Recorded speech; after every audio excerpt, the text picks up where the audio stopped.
Hello, hello. Welcome everyone to the kitchen table. This is Roxanne Harris here, the Audacious Wellness Warrior, joined by the ever lovely, beautiful Robin Barr. Welcome, Robin. Nice to see everybody this morning. Yeah, and it is Wednesday, August the 27th, 2025. And one of the fascinating things that Robin and I discovered is that with all of the changes with Meta, that all 71 of our previous episodes have basically dissolved into thin air. And so we're working on trying to reestablish that connection so it can be available on our Ember and Bloom Facebook page, as well as our upcoming YouTube channel. We're so excited to have everyone join us today. Don't forget to grab your coffee, tea, water. We're going to have coffee together because this is what women did once upon a time, where they shared their wisdom, their knowledge, and even their excitement for what was happening in their own lives. And Rob and I just really feel that it's so crucially important that women are there for each other, that we support each other, nurture each other, that we encourage each other as well. And sometimes we even, give each other the tough love and really help women of all ages.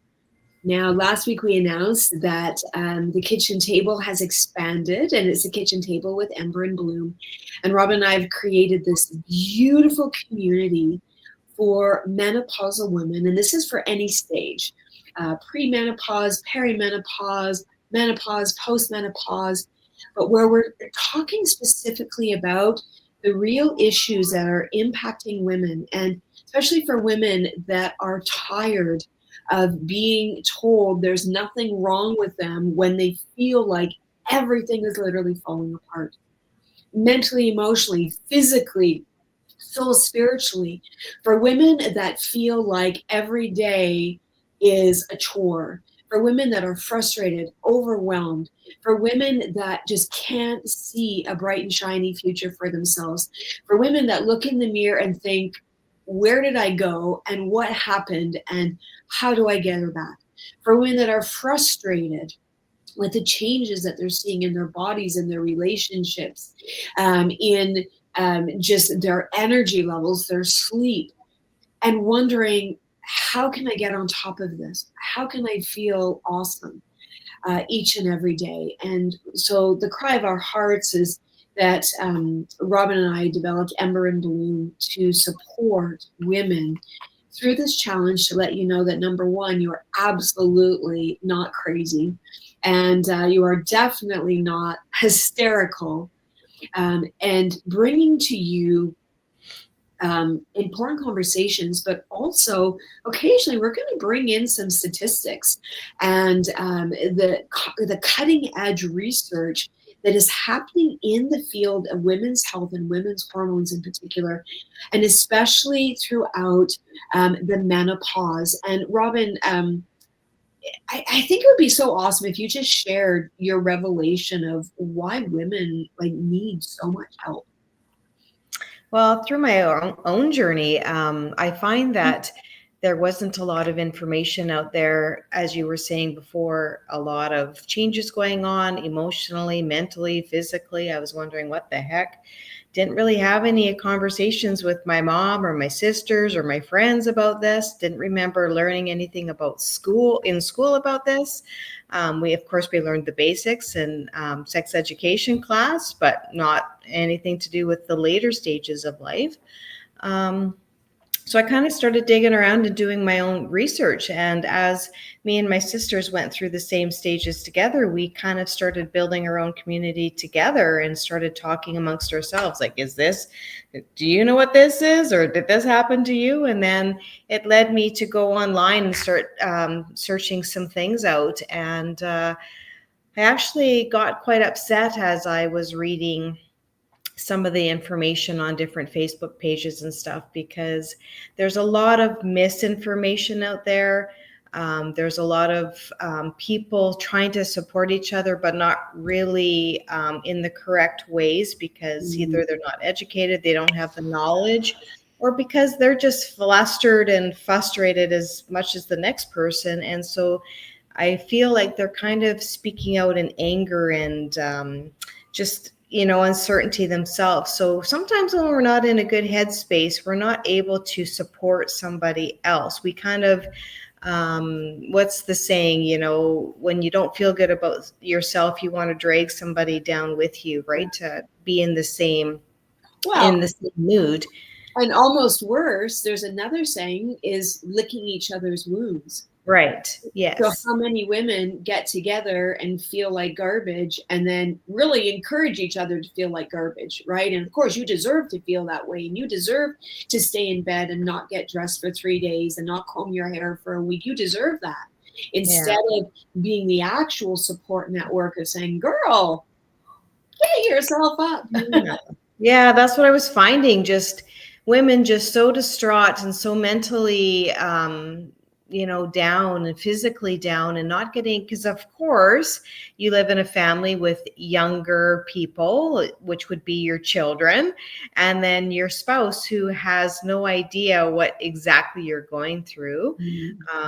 Anyways, so not a lot of support in there, and they kind of get told that they're crazy, and then you start to feel crazy and depressed, and a lot of people stating that they just didn't feel like doing life anymore, as we spoke last week about suicide rates being extraordinarily high in this age group, and depression. And so when you start adding all the hormones and then start adding antidepressants and stuff, it creates a real big storm inside a woman's body with all the hormonal stuff going on. And they just want to lay in bed and pull the covers over their head. And we have to, as women, support each other and encourage each other and saying, okay, like, have your moments, yes, for sure, but we can't live there. We have to understand that this is not how God designed our bodies to be and our mental health to be, that there is something bigger and better in this. Is supposed to be our golden years, not a trick or whatever. So I really just thought that we needed to pull together and create a positive energy support system, encouraging women and their husbands going through this very, very unsure time, emotionally, physically, mentally, spiritually, Yeah. and just have a positive outlook on what we can do to correct things and fix things and make things better for our life and flourish in our, later stages. Well, and I think, because you and I are very similar in that we're not interested in just going through life kind of in a daze. And so when perimenopause comes around and literally kicks the wind out of your sails, and you're brain fogged and lethargic, and many women might say, well, I've just become a procrastinator. I just sit there and stare at the wall or doom scroll instead of right doing the things that matter to me, right? The dishes, maybe it's your gardening, washing your clothes, self-care especially. And so perimenopause comes around, you know, socks it to us, and then there's no support network because women are told literally there's something wrong with you, right? And so you're chasing a diagnosis. And this is something I'm really passionate about because women are underdiagnosed and they're overdiagnosed in other categories. So isn't it interesting that when estrogen levels start to plummet, which is, the start of this perimenopause stage, that women are given diagnoses for prediabetes or diabetes, high cholesterol, high blood pressure, and arthritis and frozen shoulder. And these things coincide with this drop in estrogen levels. And so they're being labeled with all of these other conditions or diseases or, situations in their body when the reality is they're deficient in estrogen. And if we support the estrogen and hormone pathways, those other symptoms literally go away. And this is seen over and over again. There's some really great research done by an orthopedic surgeon and a gynecologist, head of their divisions in their hospitals, that, this orthopedic surgeon went to the head of gynecology and said, "What is literally going on? Why is it that almost every patient I have for, shoulder surgery for a frozen shoulder, they're all literally in perimenopause? Like, what is happening with female hormones?" And it's almost, for many women, one of the first symptoms that you're in perimenopause. You start having problems with your shoulder that gets chalked up to, oh, well, you rake the yard too much, you carried around your grandchildren, oh, you carry too many groceries, whatever it is. But it's not looking at the real situation and then not having the support, because our moms didn't know, right? And with the reality that many women are living longer, and so they're living, 30 to 40% of their life in a postmenopausal state, wherein less than 5% of our healthcare resources are devoted to studying women's health and women's hormones, which is literally, our whole lifetime. It's the puberty, it's the pregnancy, it's the perimenopause, it's the postmenopause. And women are very complicated, far more than men, and men don't understand it. And so they look at their beautiful bride, who seems to be falling apart at all the seams, and taking it out on them, and quick with their tongue, and quick with the anger, and quick with the tears, and always complaining about how things don't fit, and how, they're so emotional. And although men don't experience menopause, and we're going to put a big pause there, because menopause is something completely different. But although men don't experience a menopause, they do go through it. They go through it with you. They go through it through their own lens of watching the love of their life unravel, and them not being able to fix it, and really not understanding the problem. Because, ladies, you're still the most beautiful thing on this earth to him. It doesn't matter whether you're a size 2 or whether you're a size 16, whether your face is chubby, whether your face is slender. They don't care about those things. They love you because they love your heart. They love the person that you are. And it's so upsetting to them when they can't see, when you can't see what they see, how beautiful you are, how kind you are, how compassionate you are. And then when we're lashing out because literally our, given up candle was literally set on fire and burned down, and we've got all of these things going on. Look, estrogen controls your brain, your thought processes. This is crucial to understand for women about depression and anxiety and being put on medications. Sometimes the medication is hormone replacement therapy, because estrogen is crucial in a woman for proper brain function, rational thought processes. But with men, they're experiencing menopause through their moms, through their aunties, their sisters, their spouse, their colleagues. And so they do have an experience of menopause. And, Robin, you had a situation with your own husband in this regards. Well, two parts to it, actually. Remembering now that I'm going through it, but it was just a side story that he had told me years and years ago about.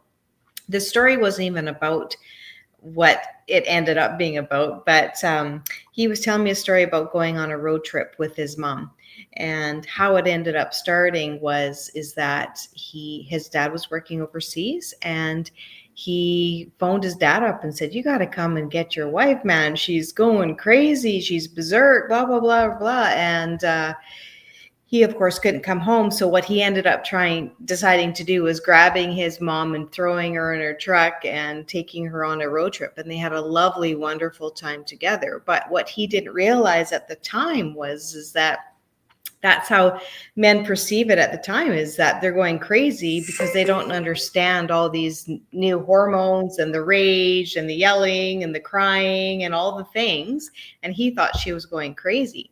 And what he did was probably the best thing that he could have done for her, which was to gather her up and love her, right? Yes.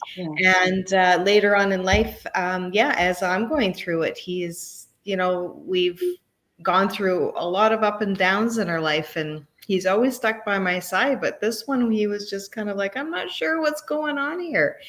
And his reaction to my hormonal changes and stuff was actually to go through a little bit of stuff himself and to try and make himself and myself better, because we know that two people can't be in a bad spot at the same time, because you need one to balance the other. He went on his own journey and decided that he was going through a bit of stuff to support his emotional and mental and health needs, and started taking more magnesium and vitamin D and looking into grounding and things like that. So he is also trying to support me by supporting himself. So he Wow. is in a good state.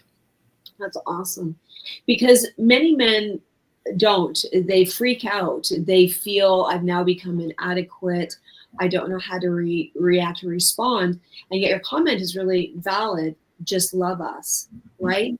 There's something so magical, I'll use the term my mom used to use was just, my dad would say, she's just flying off the handle, right?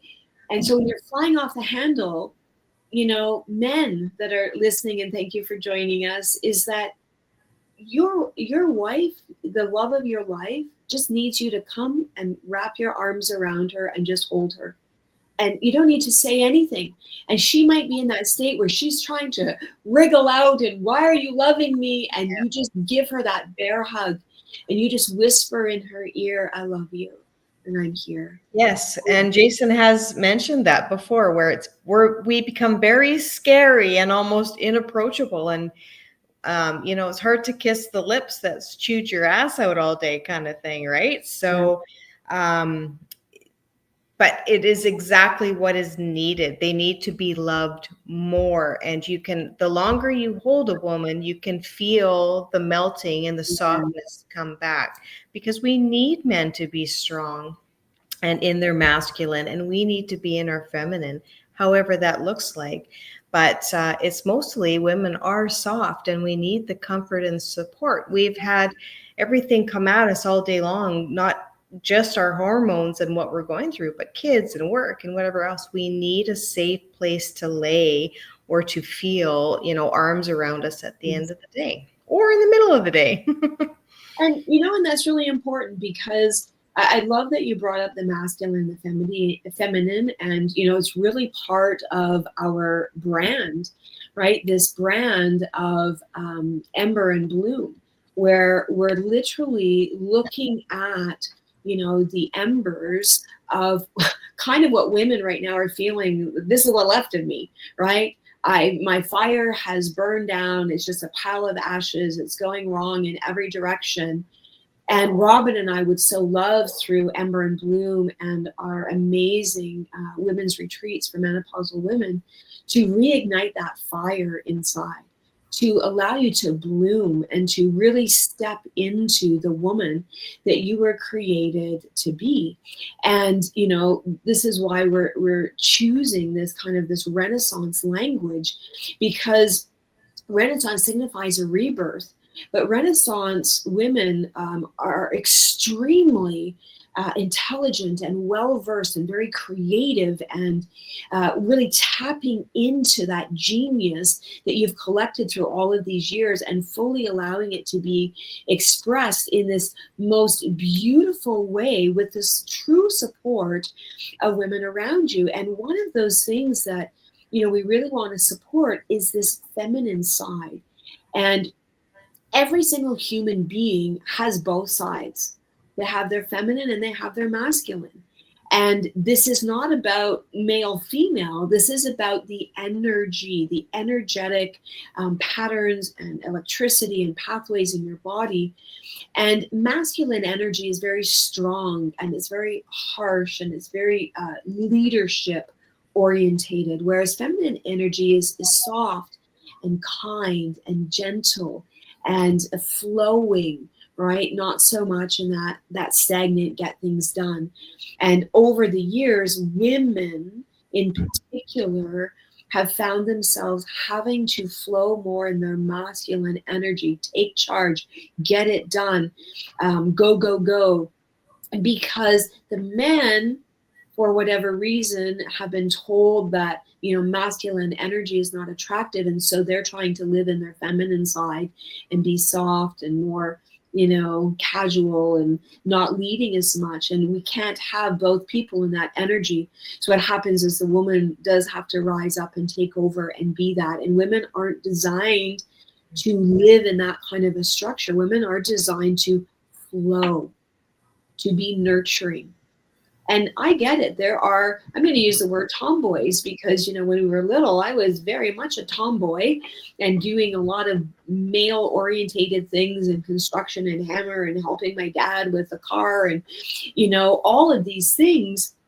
But I was also very feminine, right? And so I'm excited to explore that with everyone as well, because it's just so pervasive in all of our society, where women just are not allowed to express themselves and to be a strong feminine woman, which is very different. And if you look at people like, say, Katharine Hepburn, for example, or Marilyn Monroe, very strong yet very feminine ladies, right? So it's very interesting in how things have morphed and developed.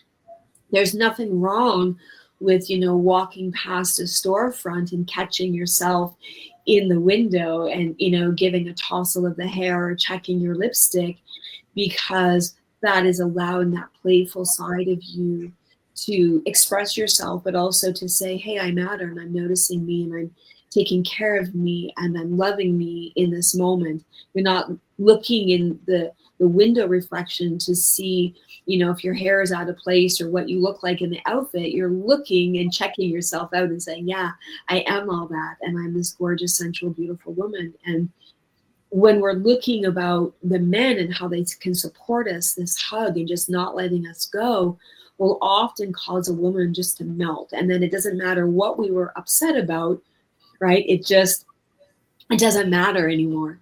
And it's very interesting, this whole situation, because women's whole lives, even if we look at the workplace, jobs do not accommodate for female cycles. Yet it is well known that the pain from a menstrual cycle can be and is similar to a heart attack. So you have women showing up to work because they have to make their paycheck, they have to provide for their families, and they literally have the same pain as having a full-on heart attack, and there's no accommodation given. They're being tossed off as, again, a whining woman or, a complainer. She's just hysterical. What's her problem? And we've created that in our lifestyle. We've created, we want to live and we expect to live a certain way, and therefore everybody needs to work. But again, it doesn't allow women to nurture themselves in the times that are most critical for them to be loving on themselves. In other cultures, women take care of each other when they're on their cycles, right? And there's a lot of extra love and TLC given in those times. Yes, it's wonderful to see still to this day that, the conversations, even in a public restroom, something happens. We've all been there and someone's like, anyone have a, pad or anything? And someone's always got one. And, it's weird to me that we live in a society where that kind of stuff is very well known, that women do have these monthly cycles, and yet nothing is really talked about or done anything about in years. We've progressed in so many ways, but that is one of the standstill, still with the hormonal times. We've come a long way in relation to, having babies and stuff compared to the States. Like, I was actually very shocked when I found out my niece didn't have the maternity leave that we're, lucky enough to have in Canada. But there's still a lot of areas that we need to grow and understand and advance in female hormonal issues, for sure. Yeah. And we're looking forward to really, digging deep into these topics over the coming weeks and looking at them as well as strategies around this. And, when we start experiencing those low estrogens, what do we do and what can we do to support ourselves? And that self-love, that self-nurturing is crucially important. And ladies, that self-love is not taking an hour to catch up on your laundry, right? Or, to have a nap. It's literally to do something that feeds you, fuels you, lets your spirit soar and your heart sing, that gives back to you. Because one of the things that's very interesting, and certainly with our age group, Gen X, go Gen X, entering into that perimenopause, menopausal, postmenopausal state, that there's a few things that are happening in this age group, right? So for many women, we had children at a younger age, and our children are grown, and our children are moving on with their lives. And it is so fascinating to me how it generally coincides with perimenopause. So we're already emotional, we're already hormonal, we already have feelings of loss, loneliness, sadness, depression, anxiety. And then our babies leave the nest. And many may have heard of ENS, which is empty nest syndrome. And this is a very, very real thing. And I want to touch base a little bit this week on it. Maybe we'll dive deep into next week as it's getting even closer for women. But, Robin, you and I both have experienced this syndrome. And very recently, your baby girl went off to university. And so, talk to us about kind of that experience for you and this kind of empty nest syndrome.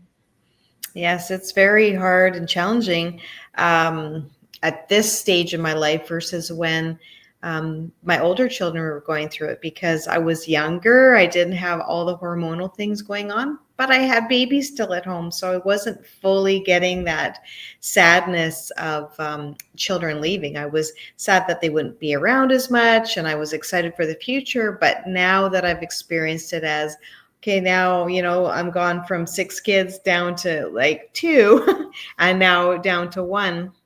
It's a totally different energy. Trying to stay very positive and happy and putting on the smile and encouraging, because they're afraid too. It's a big, big step in their lives, and you want to have that emotional support there for them. But, the empty nest syndrome is real, and it is also a time where you start looking at yourself and saying, who am I? Like, for myself personally, I've been raising children for 30 years. That's a long time to be in that role. And then all of a sudden realizing that you're starting to, switch out of that role. So who am I? Who's my partner? Who are we together? And moving on as, single, couple again. So it's really interesting. It's a very big time for self-evaluation and evaluate. I think that's maybe sometimes where people get stuck in their marriages, because you've been in these roles for so long. You've been mom and dad and family, and yeah, maybe a few couple things here and there. But if you haven't really focused on date nights and keeping that, fire going between you, you can look at each other and look at it and say, like, who are you? Like, do I know you? Where do we belong together as just Jason and Robin versus Jason, Robin, and all the other kids, right? So some people feel like they've grown apart from their spouse during this time, and you get into tricky waters where people think, well, you're this person and I'm this person and we're not this anymore, and they start to get separations and divorces at this, and people are like, why? You've been together for 20 years. What's the problem?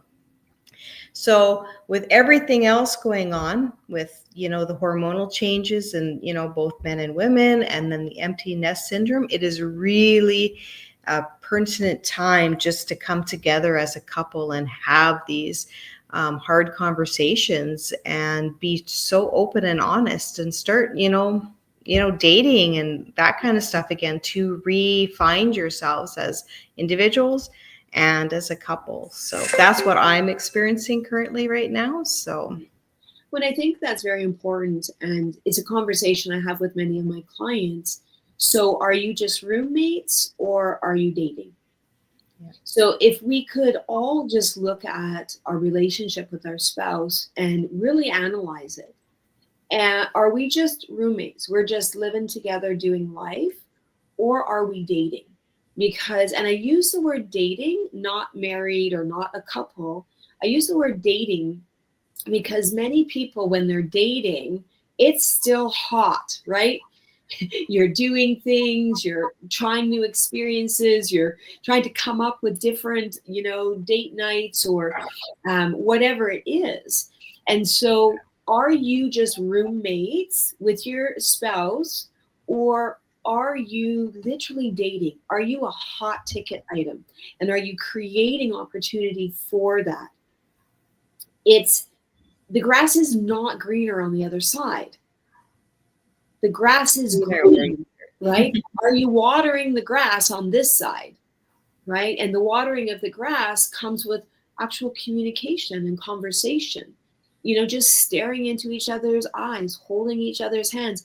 I was shocked when we were somewhere with a couple, and they were like, "Oh, weird, you guys like hold hands everywhere," because we'd been to a few different places, and of course, as soon as we get up, we hold hands, and we're walking or whatever. And I was like, "Well, it's weird that you don't." And they're like, "What do you mean?" And I'm like, "Well, we've just always done this." And my husband and I have been together since 1986, and so that's a lot of years just holding each other's hands, right? I want to hold your hand. And so it's just a way to keep that connection.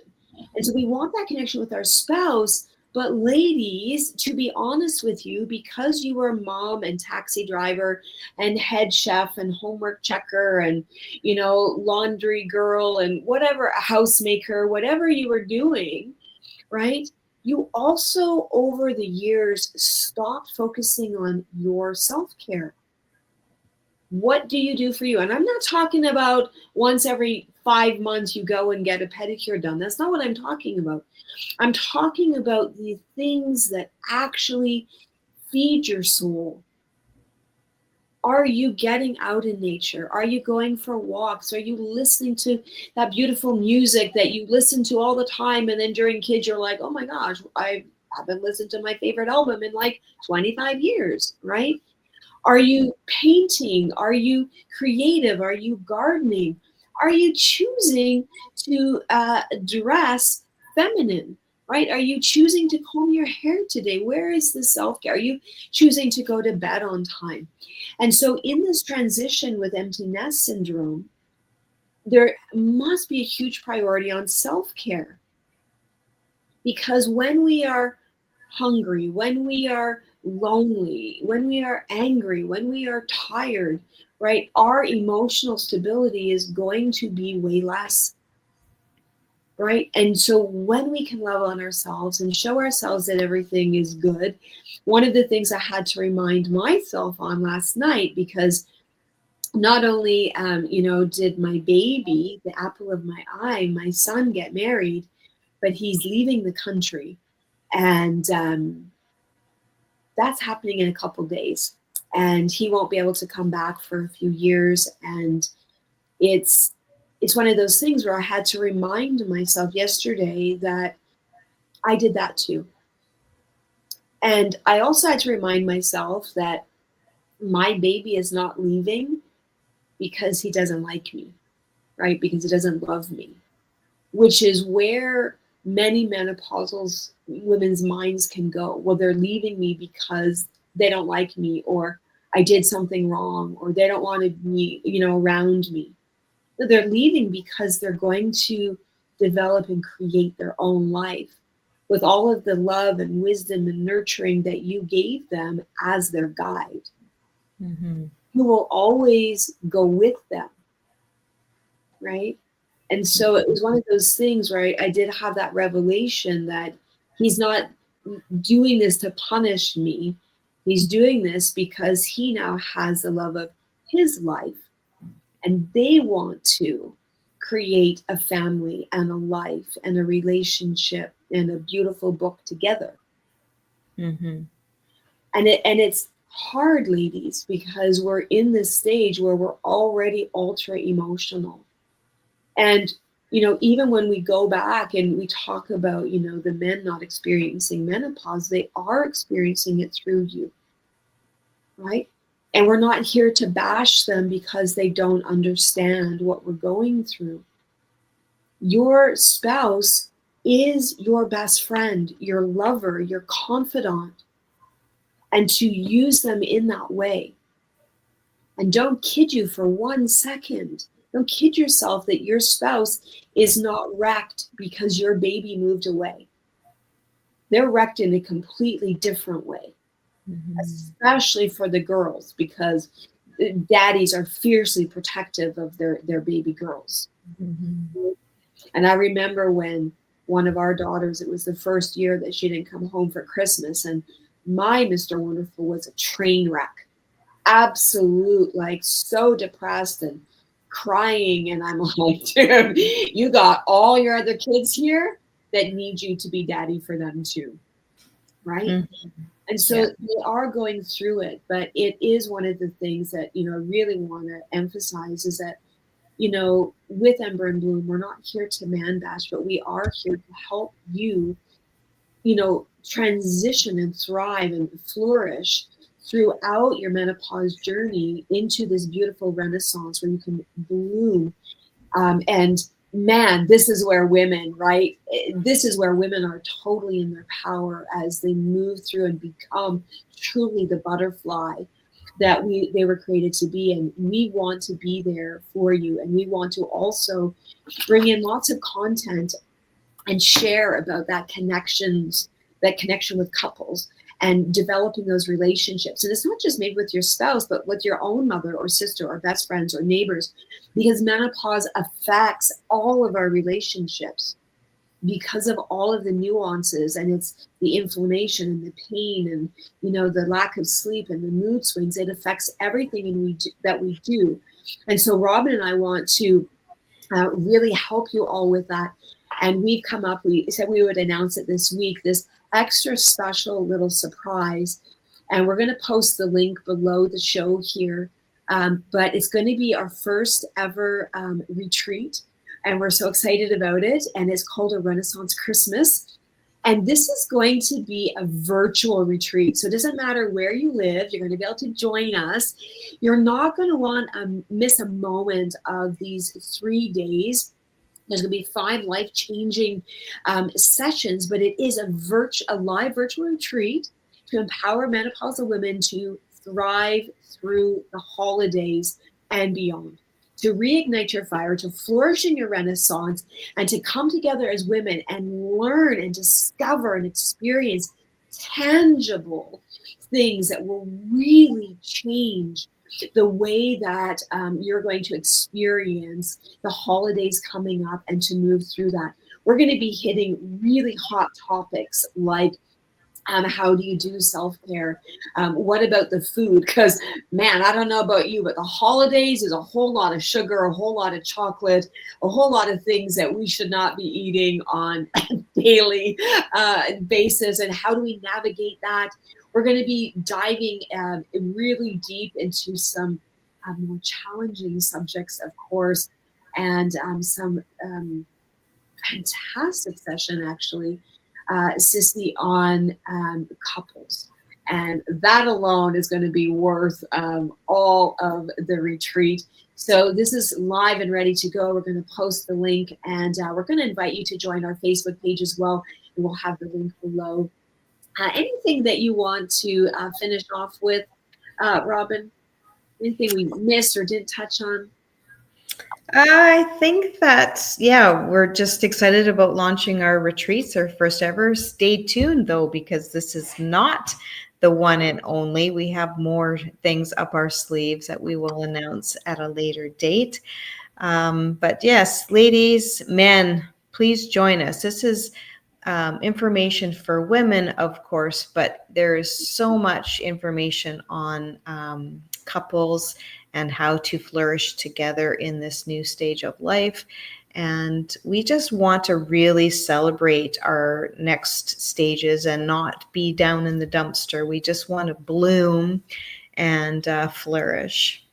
Yeah, absolutely. So this has been amazing. I think our conversation today has been wonderful. And you can always post in the comments. We'd love to hear your experiences as well, and maybe some of the things that you're doing to flourish throughout this change in your life and into Renaissance. And then also know that this is also for premenopausal women, meaning that if I knew what I knew now when I was 30 or 35 years old, man, I would have done things different. I mean, really, the things that I had been learning about in the hormonal transition and what I might have done as a younger woman to set myself up for success as I transition through menopause. I mean, wow. And Especially considering, not to interrupt you there, but ladies, a lot of these hormone changes that are due to menopause, perimenopause, are not normal. We're yeah, not designed to go suffer this much. And yes. so if we can have insight, um, earlier on to make some of the changes, we might start finding ourselves coming out on the other end of perimenopause and menopause with less symptoms. Yes, that's absolutely true. It is 100%. So, for example, one of the most basic things that every single woman needs to know is that they should be doing some type of weight or resistance training every day to actually move through menopause much easier with less symptoms.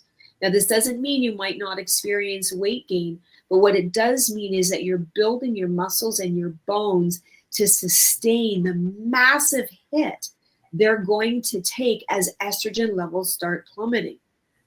So, as estrogen levels start plummeting, you start losing bone. This is known medically. As estrogen levels start changing, you start losing muscle mass. It's called sarcopenia. This is known medically. So, for example, if you've had an office job for the last 10, 15, 20, 30 years, and your exercise is walking to your car and then into your house, and you haven't been building muscle mass, and I don't mean a weight builder, I mean making sure that your muscles stay toned, you're going to atrophy at a much faster rate. And things like, bat wings under the arms, or, fat knees or jiggly thighs are going to become a very real thing because there was no muscle mass to begin with.